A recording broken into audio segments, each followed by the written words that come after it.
संस्कृत का 10वां का तृतीय पाठ है। रे की हो रहा है रे ना।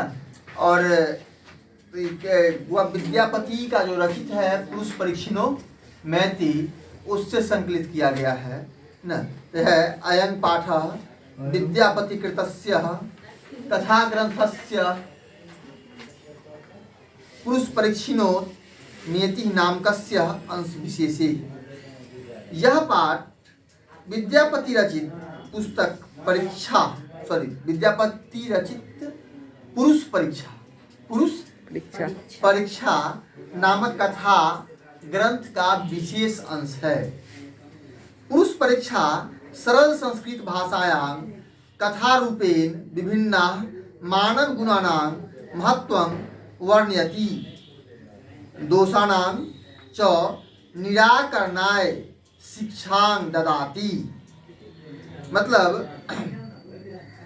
संस्कृत भाषा में लिखित पुरुष परीक्षा में कथा रूप में अनेक मानव गुणों का महत्वपूर्ण वर्णन है तथा यह दोष के निराकरण के लिए क्या किया गया है, चर्चा किया गया है कि आप किसी दोष का निराकरण कैसे करें ना, किसी दोष से मुक्ति कैसे। विद्यापति लोकप्रिय मैथिली कवि आसीत। यहाँ से एक महत्वपूर्ण प्रश्न बनता है कि मैथिली कवि कौन थे ना। मैथिली कवि कह आसीत, मैथिली कवि कौन थे तो आपको याद रखना है विद्यापति मैथिली कवि आसीत। विद्यापति कौन थे? मैथिली कवि थे। चलिए तो हम बात कर रहे थे अपिच बहुना संस्कृत ग्रंथानां निर्माता अपि विद्यापतिरासीत् इति तस्य विशिष्टता संस्कृत विषये अपि प्रभुता अस्ति न। ये संस्कृत ग्रंथों के भी रचयिता थे। इनकी ख्याति संस्कृत विषयों में अत्यधिक है। प्रस्तुत पाठे आलस्य नामकस्य दोषाया निरूपणे व्यंग्यात्मिका कथा प्रस्तुता विद्यते। नीतिकाराः आलस्यं रीपु रूपं मन्यते। इसका वो अर्थ होता है कि इस पाठ में आलसी के दोष निरूपण प्रसंग में व्यंग्यात्मक कथा प्रस्तुत की गई है। नीतिकार आलस्य को शत्रु के समान मानते हैं। आलस्य को कैसा माना जाता है? शत्रु के समान।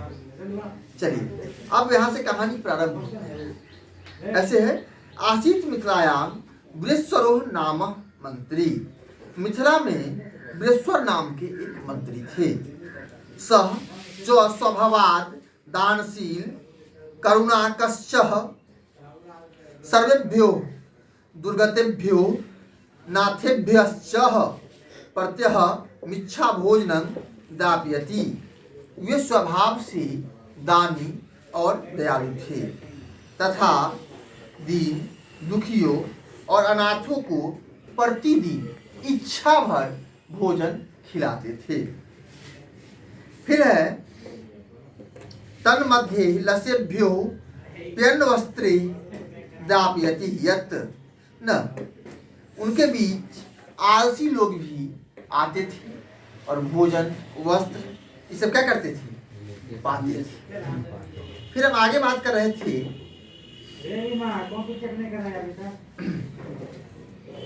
क्या है निर्गतिनां च सर्वेषां मलसः प्रथमो मतः किंचिन क्षमते कर्तुः जाठेर नाह अपि विहीनाः।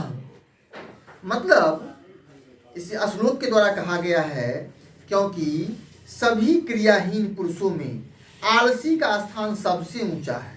वह भूख से के आग से प्रीत होकर भी कुछ नहीं कर सकता है। मतलब ऐसे कहा जाता है कि बहुत से लोग होते हैं जो क्रिया विहीन होते हैं, जिनके पास काम नहीं होता है या फिर करना नहीं चाहते, लेकिन उसमें आलसी का स्थान सबसे ऊंचा है।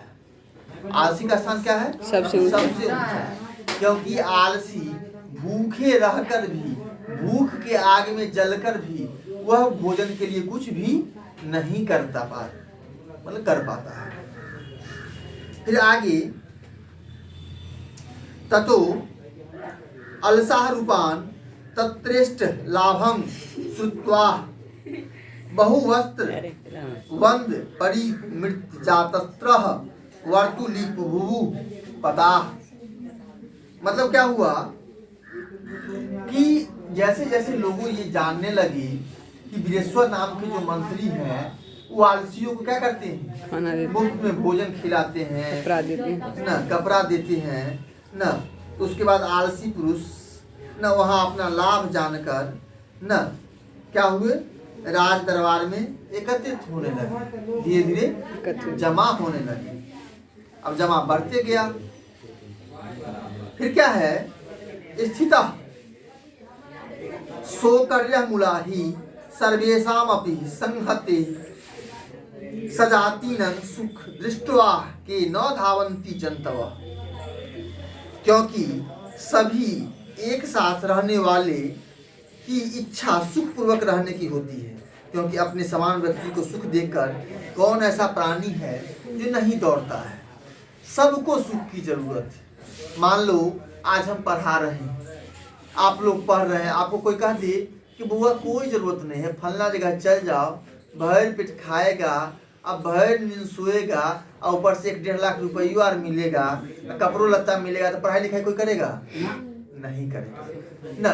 इसी प्रकार यहाँ जो है से आलसियों की तादाद बढ़ने लगी ना। जो तनी कमाने खटाने वाला भी था वो क्या किया, आने लगा, जमा होने लगा ना। अब आगे ध्यान देते हैं, क्या है, पश्च दलसानां सुखं दृष्ट्वा धूर्तापि कृत्रिम मालस्य दर्शित्वा भोज्यं गृह्णन्ति। बाद में आलसियों का सुख देखकर धूर्त लोग भी बनावटी आलसी बनकर उसमें पहुंच गए, शामिल हो गए, भोजन पदार्थ ग्रहण करने लगे। क्या है, तदंत रमल सालायां बहुद्रव्यव्यं दृष्ट्वा तन्नी योगी पुरुषे प्रामिष्टम यद्छम बुद्ध्या करुणाया केवलम सेभ्यः स्वामी वस्तुनि दापयति कपटेनालसाः अपि गृह्णन्ति इत्यास्माकं प्रमादः। मतलब कि उसके बाद आलसियों की भीड़ देखकर खर्च क्या होने लगी, बढ़ने लगी न, खर्च ज़्यादा होने लगी। तो वहाँ के जो नियुक्ति सब थे, वहाँ के जो मेंबर सब जो मतलब थे, जो इसका देखरेख कर रहे थे, उन्होंने विचार किया कि अक्षम को मतलब अपंग को जानकर दयावश केवल आलसियों के लिए मंत्री ने वस्तु दिलाने की व्यवस्था की है। मतलब यहाँ सिर्फ ऐसे लोगों की व्यवस्था किया गया है जो पूर्णतः आलसी न, किंतु धूर्तता से जो आलसी नहीं है वे भी लाभ ले रहे हैं। वे भी क्या कर रहे हैं, लाभ ले रहे हैं न।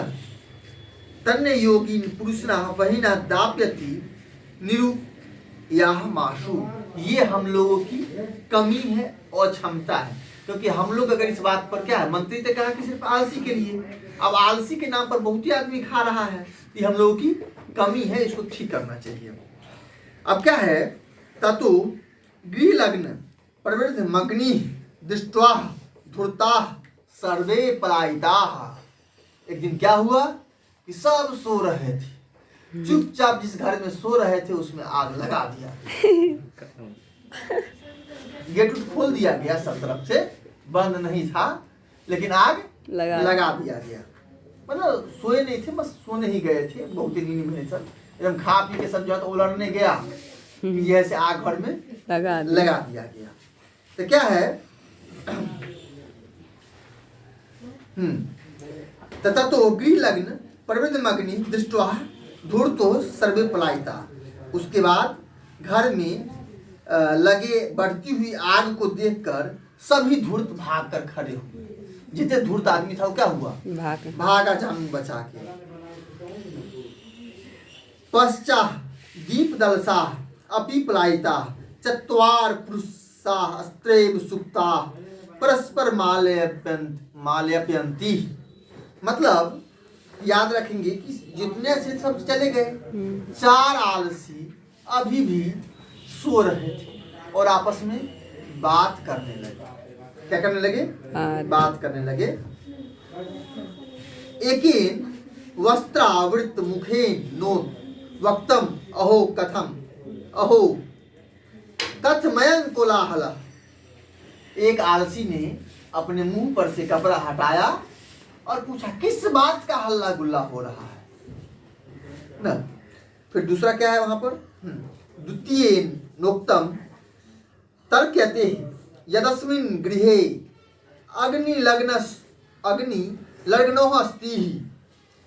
दूसरा आलसी ने कहा मुंह ढके हुए कि लगता है इस घर में आग लग गई। लगता है इस घर में आग लग गई न। तृतीय नियोक्तम, तृतीया मतलब जो तृतीया था उसने अपना उक्ति दिया को अपि तथा धार्मिको नास्ति यह इंद्रिणां जलद्वां वासुअभि कटे वासनम प्रावृत्नोति। कहते हैं तीसरा कि यहाँ पर कोई धार्मिक नहीं है जो हम लोग को जल से भीजे हुए कंबल या चटाई ओढ़ा दे, से ढक दे। फिर अगला क्या है? चतुर्थोनोक्तम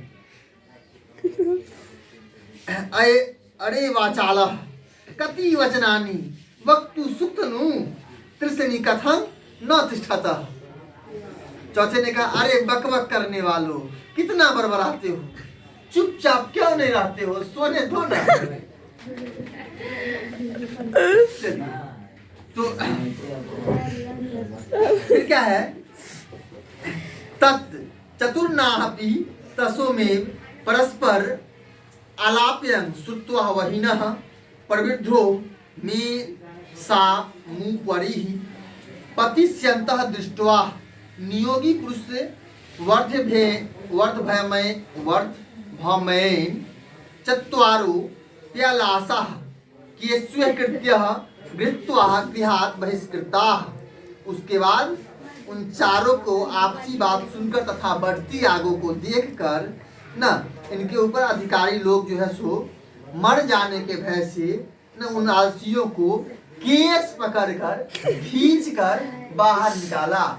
यहाँ पर से एक क्वेश्चन बनता है कि नियुक्तियों ने आलसियों को क्या पकड़ कर निकाला? केस पकड़ कर निकाला ना। चलिए फिर क्या है? पश्चात तानः अश्लोक्य तेन वियोगे पठितम ना। उसके बाद चारों को जो है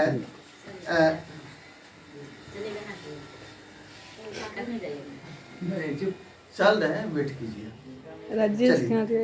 उसके बाद चारों आलसियों को ना देखकर एक पढ़े हुए मतलब पढ़े लिखे अधिकारियों के बीच क्या कर दिया गया? रख दिया गया ना। और श्लोक इस प्रकार है पतिरेव गति स्त्रीणांग बालानांग जननी गति। क्या है?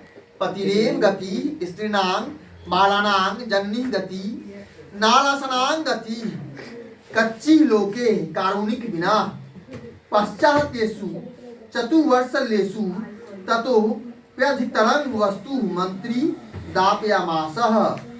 मतलब कि स्त्रियों का आश्रय उसका पति होता है।